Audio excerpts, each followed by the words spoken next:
Good morning everyone, it's Jermaine. Just thought I'd do a quick video, to be honest. I don't usually do a lot of videos like this. Most of the kind of videos that I tend to upload are just mainly just gameplay footage and that.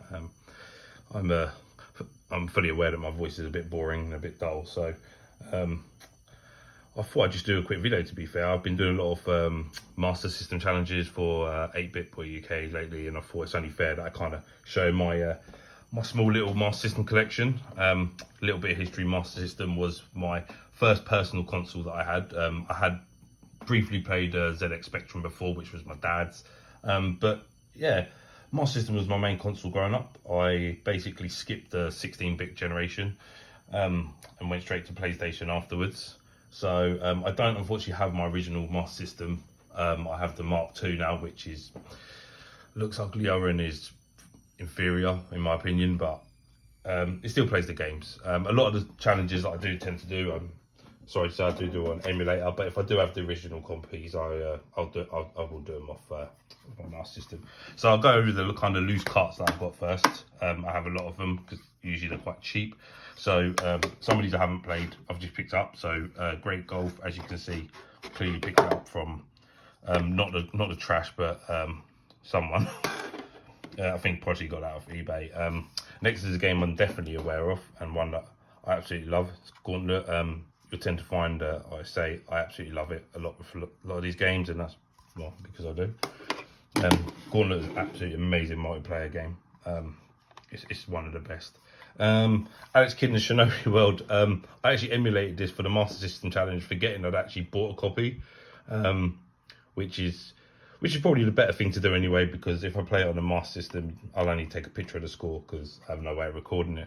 But yeah, Alex Kidd and Shinobi World, it's an okay game. I don't think it's that great. Alex Kidd in Miracle World is better. Next we have Batman Returns. Again, one I haven't actually stuck in the system yet. I've got it. I don't just play Master System games, unfortunately, so I do have quite a big collection, and as you can probably tell by my name, I play a lot of JRPGs, so I don't always get that much time. I'm not even going to attempt to pronounce this in case I get it wrong. Well, I'll just pronounce it and you can correct me, as you probably will do in comments. Zexnon 2. Haven't played that one yet. I'm pretty sure that is like a shoot 'em up. Sonic Hedgehog. You can't say much about that. It's actually my favourite version of Sonic the Hedgehog. It's probably biased to say it because obviously I grew up playing that one. I didn't have the Mega Drive. Tato Chase HQ. I think I've loaded it up a little bit. It was okay. It wasn't really that memorable because I haven't got much to say about it. I literally have got this one just for shits and giggles. It's Trivial Pursuit. It's not going to set the world on fire. Thunderblade, another one that I haven't really loaded up and spent much time with.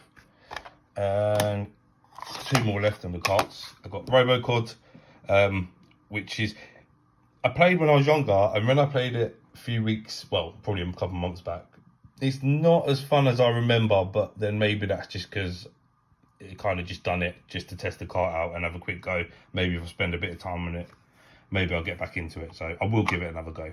I'm pretty sure I loved it when I was younger. So this is the last just cart I've got, is the Land of Illusion starring Mickey Mouse. And I've got a confession to make. I actually said this was my favourite of the Mickey Mouse games because I was a bit shit at Castle of Illusion. But since doing the Master System challenge, I actually managed to beat Castle of Illusion for the first time ever. And it is the better game. So, I'll hold my hand up to that one. It's easy. We all kind of say it when we don't like a game or it's too hard for us. Sometimes we turn around and go, oh, it's not as good. But yeah, genuinely, Castle Illusion is amazing. Is it the best platform on the Master System? No. There are slightly better ones. One of which is the next one, which is Lucky Dime Caper, starring Donald Duck. Never really know how to kind of mention this one when I talk about it in videos or in comments. Do I just call it Lucky Dime Caper and people know, or do I have to do the whole hog? Who knows? But this is absolutely brilliant. One of my favourites, definitely from my childhood. Excellent. My first ever game for the Master System, because the Mark 1, I didn't have anything built in other than the Snake that I remember anyway. The first game I remember playing anyway is this, Indiana Jones and the Last Crusade. Yeah, it's telling from back in the days when you're younger and you used to kind of get gifts and that. You didn't have loads of games like I got now. I can go and get games for 50p or a couple of quid, and I had to spend a lot of time with this, and it's probably why I have so many kind of fond memories of it. Playing it now, is it great? It's okay. It's not as terrible as I've seen some people make it out, but it's not. It's quite difficult, that's for sure. Controls are really clunky. Spider-Man, played it for a little bit. Another one of those ones where I kind of just put it in to test it out, have a go. Kind of stumbled a few bits on the first level and just went, oh, I'm done with that for today. But again, definitely one I'm going to go back to. Another game I remember fondly from my childhood is World Cup Italia 90. And I used to always play it as Czechoslovakia, as it was then.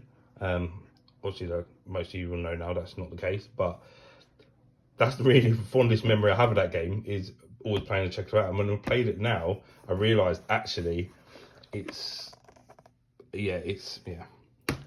sensible soccer is, so much better. Whether I need to really say anything about Shinobi, I don't know.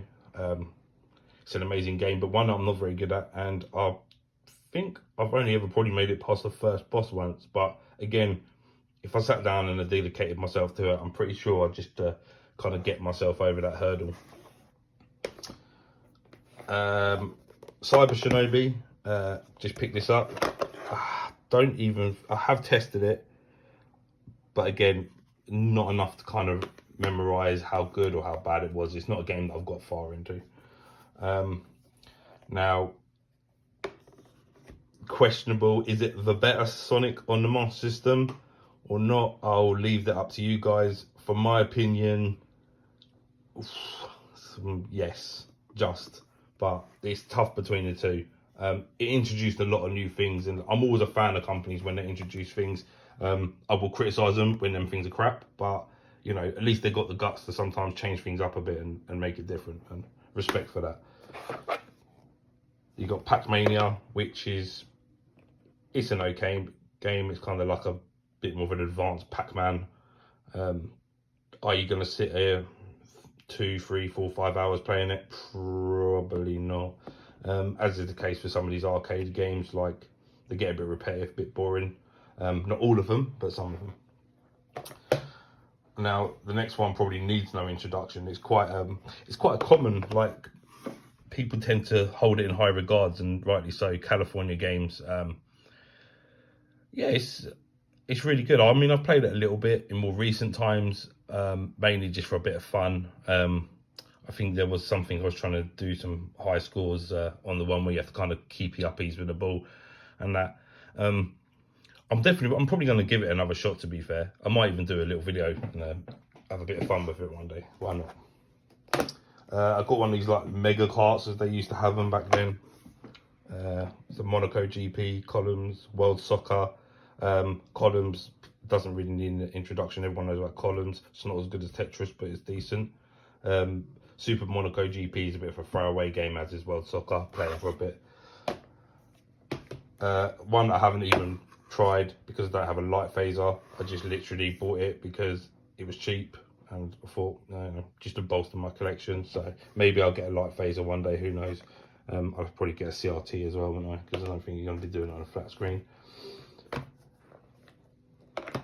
Winter Olympics, I think people that have kind of done the 8-bit challenge and seen the tweets know that I have this, because I've did submit my mediocre score on there. It was actually quite fun. I kind of just had this game sitting there, and it was only because of the kind of challenge from the 8-bit boy that I kind of like stuck it in for other get a go, and I actually had a lot of fun on it. So I'm definitely probably going to go back to that and do the whole Olympics and be the gold medalist, because let's be fair, the British, we're pretty useless at winter sports despite the cold, nasty weather. So I've only got 5 left, so I'm going to do them probably. There's a couple that I want to leave to last because they really are ones I want to talk about quickly a bit more. I got Jungle Book. I actually had 2 copies of this because it was one of those instances when you have when you collect games where you you buy one because you see one just impulsively, forgetting you've got it, which is, I'm not going to say because it's not memorable, because I did that with another game which I'm about to show you, and that is more memorable. So I have got that. Again, it's not one I've really committed too much time to, just play the game. So Streets of Rage is excellent. I'm not going to sit here and go, oh, it's better than Final Fight and things like that, because I think sometimes we do things like that, but actually I never played it when I was a kid at the same time, so I can't experience. If I experienced them both at the same time, I'd probably have a different opinion. I do love Streets of Rage. It is amazing, especially on the Master System. It's excellent port, so if you have got a Master System, to be fair, if you've got a Master System, you collect Master System games, you probably already got it, but if you haven't, definitely get it. So now I'll come down to my last 3. Now, this for me is probably one of the most underrated games on the Master System. I'm going to bring this one out, and that's Tasmania. I really don't think it gets enough love. It's such an excellent platformer. Is it my favourite on the Master System? It's one of my favourites. It's really difficult. Depends what mood I'm in. Some days I'll say, oh yeah, it's the best game on the Master System. Some days I'll say it's the best platformer. Some days I'll say it's up there in the top 5. But it's honestly a game that, you know, play it. If you don't have it, you don't want to pay a copy. It's not even that expensive, I don't think. I think I probably paid about 8-9 quid for it. You can emulate it if you want, if you're into that kind of thing. I know there's some people like it, some people disagree with it. I've always got Wonder Boy 3, Dragon's Trap, which is one of these games that's always held in high regard, and me myself have held it in high regard, although I've not actually beaten the game, and I've not even made it that far. I do like it, and it's probably one that I'm gonna sit down, focus, and really get through it. I have ordered the kind of Wonder Boy collection that's come out, so I'm kind of hesitating now, thinking I'll just wait for that to come out, which I would have done for just the Wonder Boy arcade game if it wasn't for this week's Master System challenge. Lastly, what I'd probably say is my favourite game more than any on the Master System, and that is the New Zealand Story. One of those games which, in my head, I remember hammering hard when I was young and getting through this game and smashing this game, and like nowadays it's just, oh, I'm not that good at it. And I don't think it's necessarily because our skill levels drop. I just think we get used to playing faster paced, different kind of games and controls, and you know, I did go through quite a phase where I didn't play the Master System that much and things like that. But again, it's definitely one I'm going to go back to. So literally, that's it for me in terms of my Master System collection. Do I collect them specifically? No, I just generally collect random games, whatever I can get. Although, you know, my first love is the Master System, and it's probably one that I'll always get. So yeah, you know, if people enjoy this video, maybe I'll show some collections from my other kind of systems. I don't have that many other than the PlayStation 2, which I tend to have a crap ton, only because you can get a lot of them cheap and stuff like that. But in terms of, I've got SNES, I've got the Dreamcast, PlayStation 2, obviously, as I've said, PlayStation 3, 4, 5, and a couple of handhelds. So yeah, so that's me anyway. I'm going to leave the video here. Thank you, and I hope you enjoyed. Thank you.